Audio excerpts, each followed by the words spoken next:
All right, welcome everybody out to Money Matrix Business Hacking Week 6.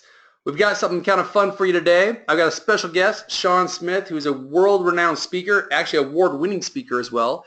He coaches specifically in the network marketing and direct selling space, so he's perfect for you guys. He has some new content that will rock your world. I had him on about a year ago. Everyone loved him. Everyone got massive results, so I thought I'd bring him back. Right now, before we get started, though, I created this fun thing between Bob Snyder, myself, John O'Neill, and Scott Rowe. We came up with these real estate definitions in plain English. Now, this whole mastermind group is specific to only the experts in the company. I'm going to send you this PowerPoint when we're done, so you can use this in your own presentations. Now, I only ask that you do not use it in Colorado, Arizona, or Hawaii, or Atlanta between now and December 1st, just because I'm traveling there and it is part of my speech. But for the rest of you guys in the country, feel free to use it. So let me go back here. So definitions are this. In real estate, it's very hard to remember all the different definitions. So we decided let's make some definitions that everyone can understand based off of standard things you already know, like relationships. So in real estate, if we call it a buy and hold, what would be the definition for, say, a relationship? Well, we know it'd be marriage, okay? What would a foreclosure be in a relationship? You're right, it'd be divorce. What would a creative acquisition be? That would be dating.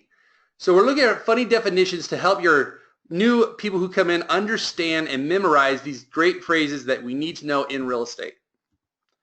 What is an assignment of deed? It's your wingman. It's that one person who helps you find the person you need to.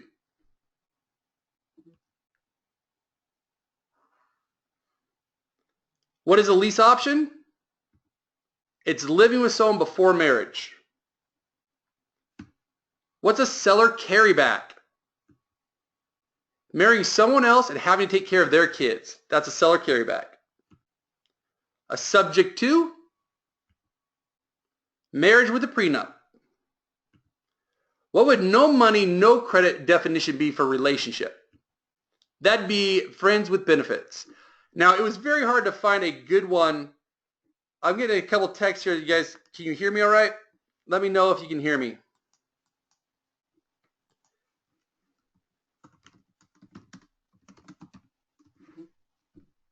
Okay, Sean can, everyone else can. I know every once in a while, if you can't hear, you just have to go out and come back in. All right, guys, thank you so much. Appreciate your patience. All right, back to no money, no credit. Definition is friends with benefits. What's a reverse mortgage? Marrying someone for money. What would multifamily units be? Now think of Utah. That'd be polygamy. What are tax liens? Marrying for citizenship. Getting something a little bit later. A short sell. That's mediation. Still going to go through. It's going to cost a little bit less, but it's still going to cost you. It's mediation. Deed in lieu of foreclosure. In a relationship, that would be considered an annulment. A fix and flip. This is one of my favorite ones. That would be plastic surgery. Paying for the work that someone else is going to enjoy later. And wholesaling. Hold on, guys. If you're coming back in the call, please mute yourself. There we go. Got that. For wholesaling, the definition would be one-night stands. All right, so those are for you guys. Those are going to be fun. You can share those on PowerPoint slides. You can share those on your Thursday meetings, Saturday meetings. When we're done with the call, I will go ahead and send those to you. So have fun with that. Now let's get on to the main attraction here, our dear friend, Sean Smith. I've known Sean now probably at least 10 years, maybe more. Sean is a powerhouse, incredible speaker. He's won awards. When he and I met years ago, he was literally making 30 grand a year, and in 1 year he went from 30 grand to 350 and straight up from there. So here's a guy who's been where you are. He speaks to network marketing companies around the world. He has coached and trained some of the best. He has 3 areas he's going to cover today. The language of leadership, 5 components of captivation, and the art of persuasive speaking. So we'll be able to hear from him. And Sean, my friend, I'm going to turn it over to you. Unmute yourself, and I will mute myself. You're going to go for about 30 minutes, and then I'm going to wrap it up with some business hacks at the end. Fantastic, brother. It is good to be back. It is always good to be in your space. And one of the things that Woody didn't say about my story there about 11 years ago is that he was a major, major factor in that. I tell people all the time, Woody, about the shift from external to internal motivation and how that just changed my entire world. And so I owe a lot to you. I appreciate you. I love you, brother. Thank you for that amazing intro. And for who you have on the line, you know, I mean, I don't know any of you personally, I don't believe, but if you're in Woody's space, then in my opinion, you are awesome by association. So it's great to be here with you all this morning. I acknowledge you for showing up and for playing a higher level game and for doing what you've got to do to get in the room with people that just want more out of life. You know, that's who I want to play with. As Woody said, I've been coaching and speaking in this world, specifically in the direct sales world, for about 11 years now. And one of the things that I think is undertrained in this industry, and it's a shame because it's one of the most critical factors of your success, it's the ability to speak, right? The fear of speaking, by most people's understanding and most studies, is the number one fear out there. If it's not the number one, it's at the top. And you're in a business, number one, it isn't product or service driven, it's people driven. And number two, everything in your business comes down to your ability to communicate. So if you're afraid of people judging you, or you're afraid of the words not coming out right, or you have any fears whatsoever around communication, whether it's on stage or one-on-one or anywhere in between, your business will be severely, severely restricted. So I've been teaching speaking skills and presentation skills on their own in a general way for many, many years, but I've never applied it specifically to the direct sales market. So this is something I'm really excited about. You know, as I said, this is going to be a driving force, not just for you as a leader, but those of you that have big teams. When you start teaching some of this stuff to your teams and you help them get around some of their fears of speaking and presenting the business, you're going to see some of the biggest transformations, and you're going to have people that shift the energy, not just in their own world, that will happen too, but obviously in their business as they become more attractive, instead of just continuing to try to chase people down while dealing with all the fears. And I think we all know that that is not a combination for success whatsoever. And before I get into these three pieces that Woody mentioned, I want to tell you a little bit about how I learned this stuff specifically. So Woody mentioned that I won an award speaking about 3 years ago. I just on a whim and really I didn't get badgered into it necessarily, but somebody said, hey, you should join this speaking contest. And so I just last minute said, okay, I'll throw my hat in the ring. And I joined this speaking contest, and there was thousands of people from all around the North America. It was called North America's Next Greatest Speaker, and we had 3 minutes that we had on stage. So we all flew out to Dallas, and we had 3 minutes on stage. Now, I've never had 3 minutes anywhere. I usually don't get into, you know, my name yet 3 minutes into any talk, and nobody ever tells me when to stop. But because I'm speaking on my own stages, right, at that point. But this was so different for me that I had to quickly change the way I showed up on stage and the way I approached this talk. Because when you only have 3 minutes and the mic is going to get cut off, you've got to captivate the audience very quickly. And so what I learned is that you can't first of all, you can't waste any time. You've got 180 seconds. I had 180 seconds. That is prime real estate, and you can't waste a single second. Now, whether you have 3 minutes or 5 minutes or 30 seconds or 3 hours, doesn't matter, 3 days, whenever you're speaking to another human being, whether it's on stage, one-on-one, or anything, take that time sacredly. Approach it sacredly. You have in your hands somebody else's attention, and they will never get that time back. And I can't stand speakers that are careless with other people's time and other people's energy. So first of all, hold on to speaking as a sacred act. It's a sacred exchange between two human beings, and if you honor their time, then they will feel it, they'll know it, and they will honor your time, right? So that's the first thing that I learned. But the second thing specifically is if you only have 3 minutes, you cannot spend any of that time trying to put something on your audience. Meaning you can't show up to try to motivate them. You can't show up to try to bring your model of the world and get them to see your model of the world. With 180 seconds, you can only tap into what's already there. And I don't even know if we talked about this specifically, but that was such a huge shift for me. And I thought, 3 minutes on stage, what can I do to touch their humanity as fast as I possibly can? Because here's what I knew. Their humanity already has all of their desire and emotion and inspiration and motivation. All of that is already wrapped up in this ball that's inside of them. I don't have the time to put my stuff on them, but if I could just figure out a way to touch that inside of them, then it'll all get activated. And in the spirit of why we're all here, these business hacks, how can you do something quicker than what most people do, but more importantly than that, more effectively? And so when you're in a leadership position, especially in this industry, when you are a leader of volunteers, right? Many of you have probably heard that or some version of it. You're leading a volunteer army. Nobody has to show up to get their paycheck. You don't have the leverage of being able to fire them or anything like that. So how can you create the desire inside of them? And the answer is you have to tap into what's already there. So let's get into the first piece here of captivation. What are the 5 components of captivating somebody, right? And when you captivate somebody, you've got them engaged. They're yours. You can literally grab their heart by your hands and move them, right? And I'm not talking about from a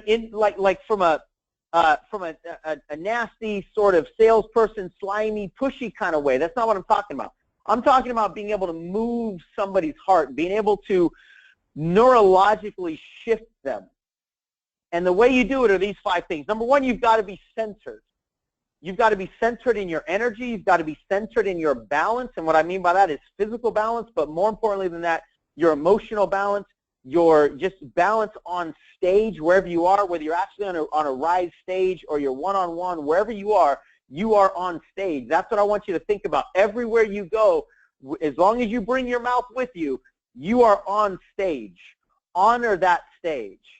So you've got to be centered, you've got to be energetically balanced, and you've got to be emotionally balanced. It's like adopting a stable stance. If you're standing with your legs, with your feet together, you're not stable. Somebody can come up and bump you and you'll fall over. But if you're standing with your feet shoulder width apart, you've got stability. And that's one piece to be physically stable, but the more important piece is for you to be emotionally centered and emotionally stable. So it doesn't matter what happens in your environment, you're still going to be rock solid. You're still going to be strong. The second piece is to be present. You know, we hear all the time about the power of being in the present moment. All of our fears are in the future. There is no such thing as a present moment fear.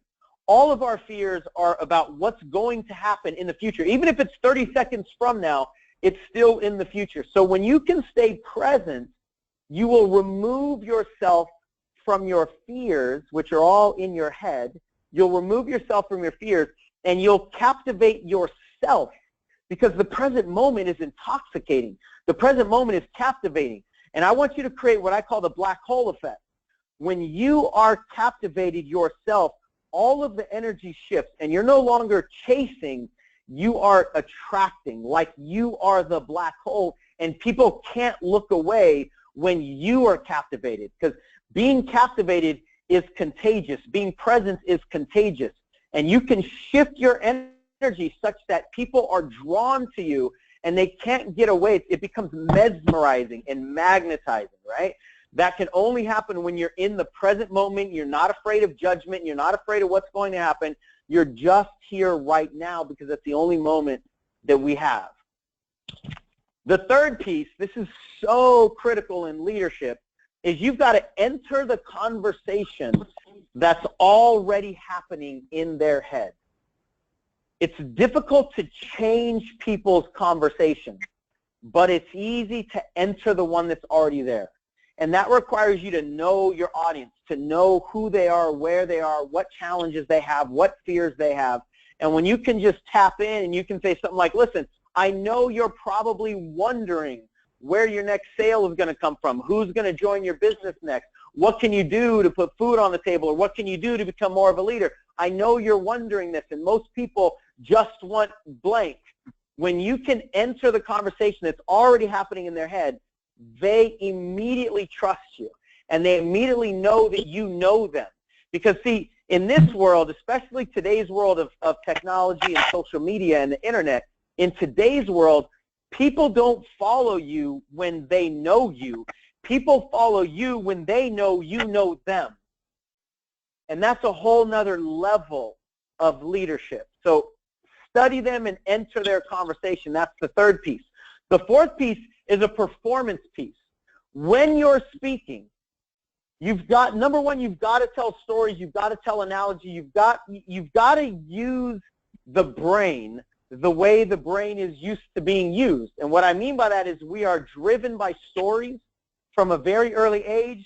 We're watching movies, we're reading books or having books read to us.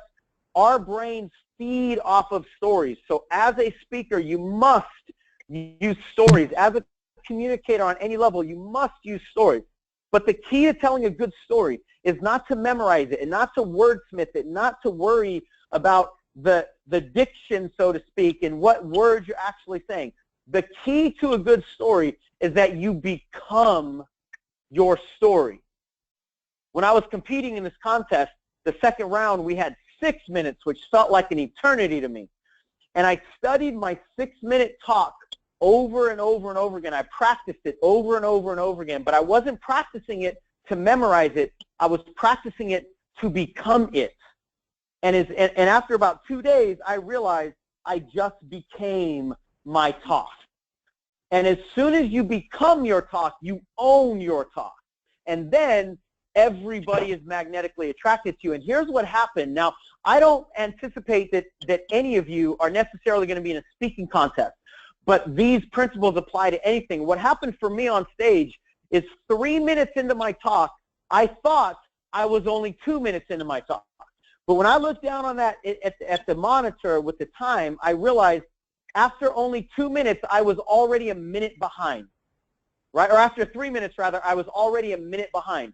Now, that's 25% of my time left is now lost.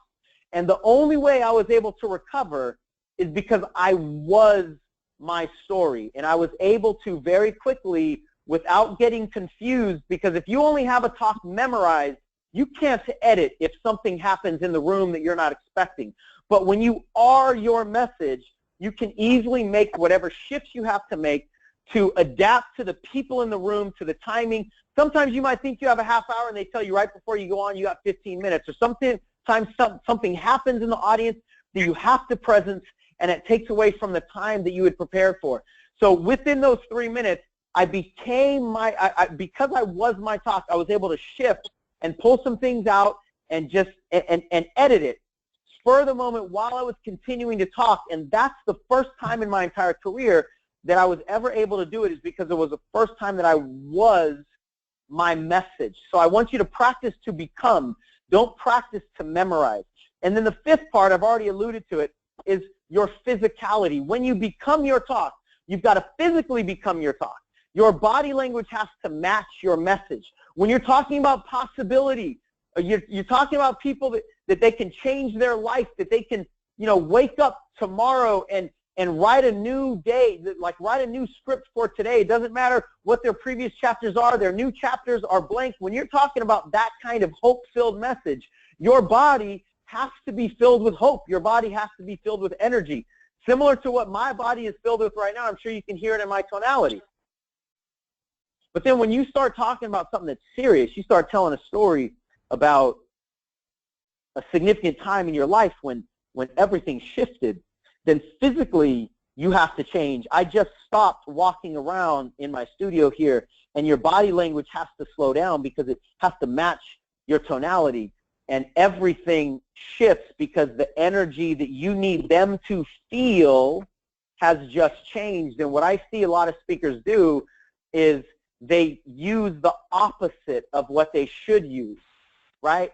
Their body is frenetic, or they're caught up in their fears while they're trying to talk to people about their dreams, and you can't put fear on dreams and have it land the way you want it to land. So when you can master these 5 pieces and you practice a little bit, I promise you, you will be able to own people's experience.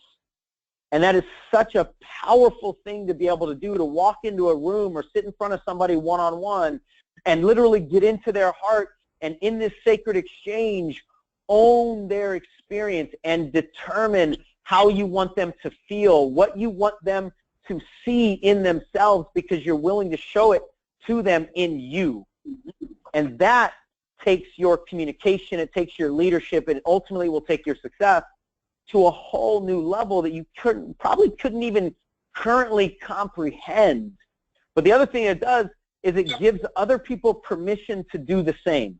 And obviously, in this industry, we need people to duplicate. We need people to be inspired. We need people to have more confidence and to go out and be engaging and being captivating on their own. And there's not a single person on this planet that cannot be captivating. There are just people who are being driven by the logic-based fears in their head, the lack-driven fears in their head that's covering up their captivation. So this isn't beyond a single person on this planet. It's just most people have it covered up with all of these fears. So those are the 5 components of captivation, really shifting the energy so you become mesmerizing and magnetizing. And now I want to talk to you about persuasion. In this industry, persuasion is everything. You're persuading all the time. You're persuading people to think a certain way. You're persuading people to take action. You're persuading something of somebody every time you speak. If you're not, you better be. Otherwise, you're not leading. So there's got to be some intention. There's got to be some call to action. It doesn't always mean there's a transaction. It doesn't always mean you're going to offer something to buy, or you're going to always ask people to join your business. But there's got to be some kind of call to action, even if it's just, I want you to think differently. You've always got to be inviting people and leading people to do something. That is persuasion, and all leaders are persuasive. So there's 7 quick pieces I want to give you. Number 1 is desire. As I said earlier, you want to tap into the desire that people already have. You don't want to tell people they need to do something. You want to inspire people to want to do something, because when the heart wants something, nothing can get in the way, and that's the energy that fuels commitment and keeps people showing up. So you've got to figure out a way to tap into their desire. Number 2, distinction. How can you as a leader be different? How can you position your opportunity, your products, your services as something different? The unconscious mind is an organizing mechanism. It wants to put everything that it sees into a folder so it doesn't have to pay attention. That's the way, with billions of bits of information coming at us every single day, that's the way the unconscious mind operates effectively. Otherwise, we'd all go crazy. So it wants to take what it's seeing right now, what it's experiencing, and put it into a folder that it's seen before so it doesn't have to pay attention. When you show up distinct, when you give people something they've never seen before, they can't not pay attention. They have to pay attention, because the mind doesn't know where to put this thing. And here's the cool thing. That's easy. Just show up as a fully expressed version of you, because nobody is you. Nobody is your carbon copy. So be transparent, be open, and intentionally find ways that your opportunity is distinct, whatever you're inviting them into. The third thing, you want to be disarming. Our society is full of people who are walking around guarded. We don't trust people. We're afraid of being taken. The world of social media and the internet has increased that level of distrust. So you've got to be disarming in today's new social atmosphere. Sorry, Woody, do we want to try to Sean. mute these lines? If somebody's on the line, can you mute? If you guys are walking around right now, somebody's walking around or shopping or doing something. If you can hear my voice, please, please mute yourself. Everyone just take a double second. Everyone look at your phone. Is your phone on mute? Is your computer on mute? If you're watching on the computer, hit the mute button. If I mute everybody on my end, then it will instantly stop Sean. So we don't want Sean to stop, but for those of you who are lovingly walking around and getting stuff done, multitasking, please do what Sean's saying. Be in the moment. Be present. Turn it off. Appreciate you. All right, Sean, keep going, brother. And you're crushing it, by the way. I love all this. If you guys don't have your notes at home, grab a journal. This stuff is amazing. Thank you, brother. I appreciate it. So in today's world, there's so much distrust that you have to fight it, but don't fight it with trying to impress people. That's not the currency of trust anymore. The currency of trust nowadays is transparency. You've got to be real. People are afraid of being taken, and anything that sounds, you know, the old phrase, too good to be true, probably is. If something sounds really too good to be true, people will usually not pay attention, or the ones that are interested in that stuff aren't the ones you want anyway. So you've got to be real, you've got to be open, you've got to be honest, you've got to let people know, you know what, this is not easy. This, meaning life in general, is not easy, but I'm willing to get in the ring with you. I'm willing to lock arms with you. I'm willing to be there when the times get tough. That's the new leader. The old leader was, let me just tell you how to make it easy. Let me tell you the shortcut. Let me tell you the way to success that requires no effort. I don't know that way, and people that are serious aren't going to be attracted to that. So be transparent and be real. The fourth one is disclosure. This isn't always something that you can do, but when you can, it's very, very powerful. When you let people in on a little-known secret or a little-known truth, like, let me tell you something about this particular industry, or let me tell you something about this particular product category, this particular service that most people don't understand or don't know about. Whenever you can give a little bit of a truth, of a secret, it's very, very powerful, the disclosure effect. The fifth one is discomfort. This is my favorite. I am a professional agitator. That's what I do. I agitate people for a living. That's because I know that people only act out of discomfort. People only do anything significant out of discomfort. That doesn't mean that people have to be angry necessarily, but people have to be agitated. They have to know that enough is enough. They don't want to live life this way. Their kids are watching them. You've got to be willing as a leader to agitate people. You have to be more willing to agitate people than you are afraid of conflict. And I'm not saying you create debates and verbal conflicts, and I'm not saying to be abrasive, but if you really want to be somebody that can transform other people's lives, and you understand that people don't make the decision to transform their lives unless they're agitated, then you've got to be willing to do that and willing to lovingly create discomfort that is intentional and appropriate. The best leaders know how to get under people's skin, but in a way that still maintains rapport. That's the mastery element, that still maintains rapport. The sixth thing is to discover. You've got to help people discover new possibilities, new hope, new dreams, new goals, a new way of doing something they've been trying to do for a long time. Anything new engages the unconscious mind. The unconscious mind hates continuing to fall down, continuing to fail. So you've got to give it something that lets it know this could be different this time. And that could be a new person in you. It could be a new product or a service, a new path, a new way of thinking, whatever it is. Give them something new, and that actually leads into this last one. Number 7 is disruptive. Disrupt their current way of thinking.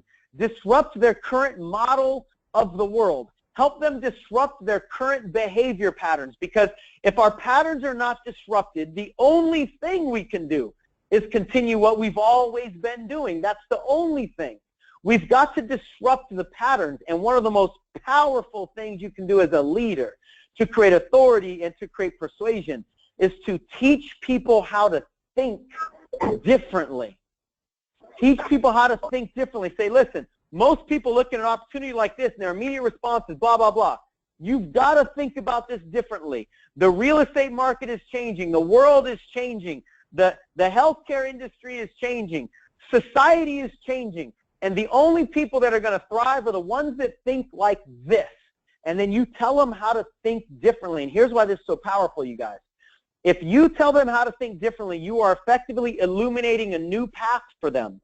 And if you are illuminating a path that they've never seen before, then there's only one person that can lead them on that path, the one that just illuminated it for them. Let me repeat that so you grab how powerful this is. If you help somebody see a new path, then you are the only leader that can take them down that new path. They have to follow you. So those are the 7 D's, if you will, the 7 pieces of persuasion. And then with the last few minutes that I have, I want to give you the language of leadership. There's only 3 pieces that I want to talk to you about here. And it comes out of this content that I've been playing with and developing over the last 7 years or so, about the 15 components of commitment. What does it take at the unconscious level to truly commit? Because I believe we don't have a motivation problem. We don't have a clarity problem. We don't have a focus problem. Nobody doesn't have the ability to succeed. We just have a commitment problem. And that's because we fight against the way our unconscious mind works. Now, I don't have time to go through all 15 of these, but I'm going to highlight 3 of them for you as it relates to who you are and what you're up to in the world in terms of leadership.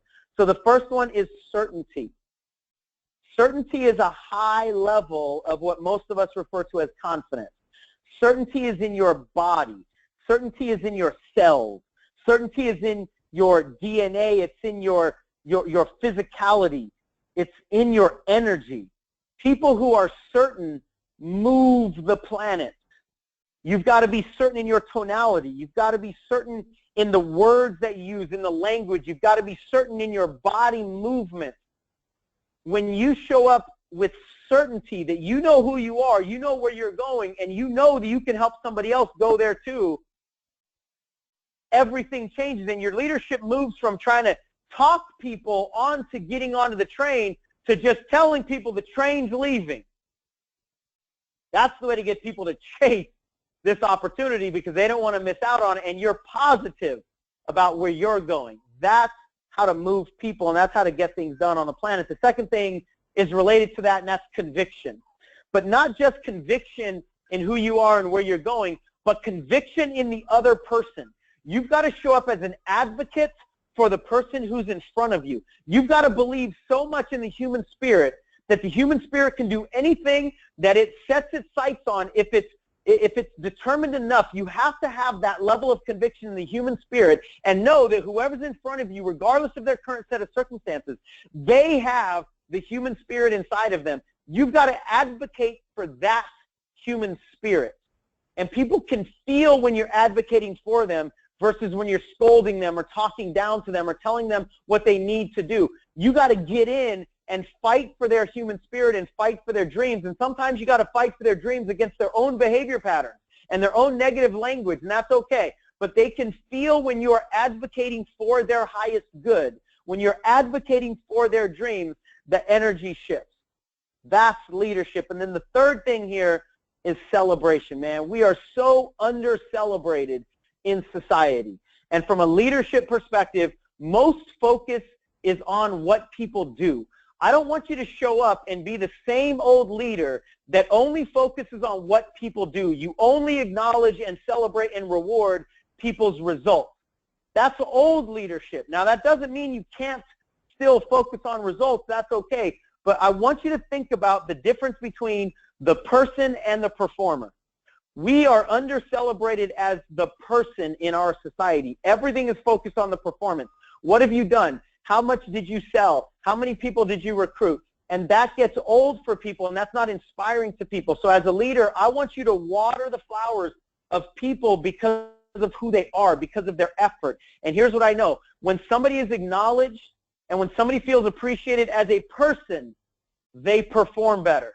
But when only performance is focused on and acknowledged, people feel left out. And if they do perform, even if they succeed, a lot of times it's hollow.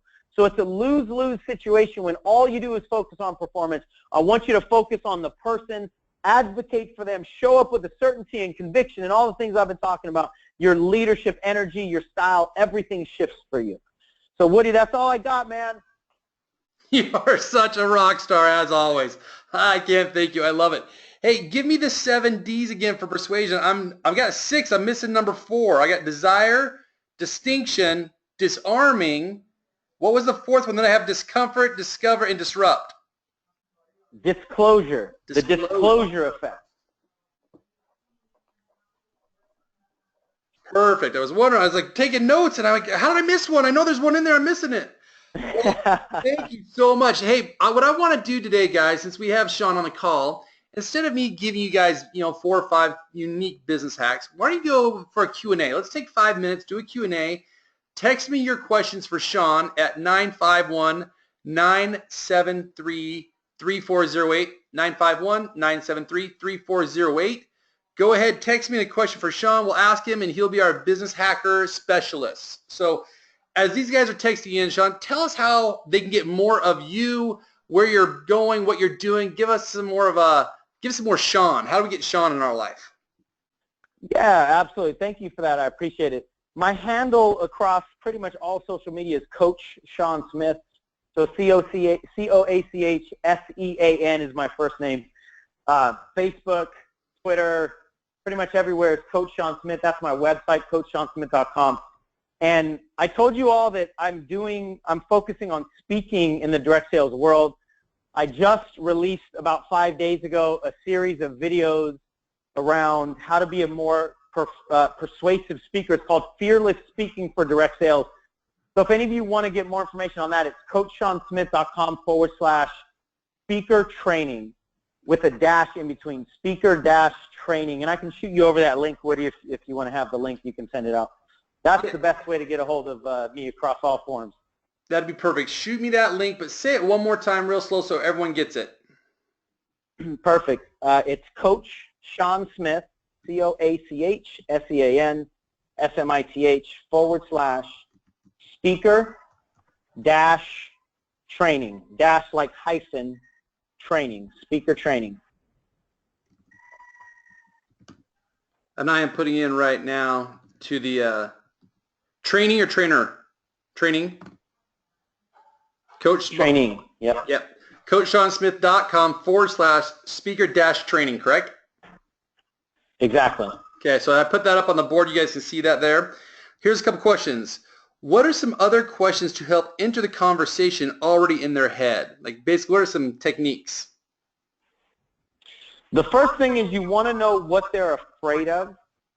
If you can identify what somebody's fear is, then you'll tap into so much of their energy. You'll tap into their desires that are hidden by their challenges, obviously, and that is one of the best ways to open people up energetically when they get their fears touched. And then the second thing is, as close to that as possible, you talk about what I call their blank check desire. What would they write a blank check for? If you know that they would write a blank check for sending their kids to college or being more free or quitting their job or retiring somebody else or losing weight or whatever it is, when you can put, there's this concept of the power of opposition. The closer you can take a human being to both ends of the spectrum, meaning can you make them laugh and cry at the same time or as close to you can't, not at the exact same time, but like in the same speech, right? The closer together you can make them laugh and cry, the more you open their hearts up. So the closer together you can touch their fears and their blank check desire, you can open their hearts up. And as I say that, I'm really like opening my arms and I feel my chest expanding. That's the energetic opening that you want. So those are the two main things, because I think we all know that we're driven by pleasure and pain, right? So if you can touch both of those, then you're going to really captivate them. Wonderful. Thank you so much. Let me, a couple more questions here. You know what, Woody, let me add one more piece to that.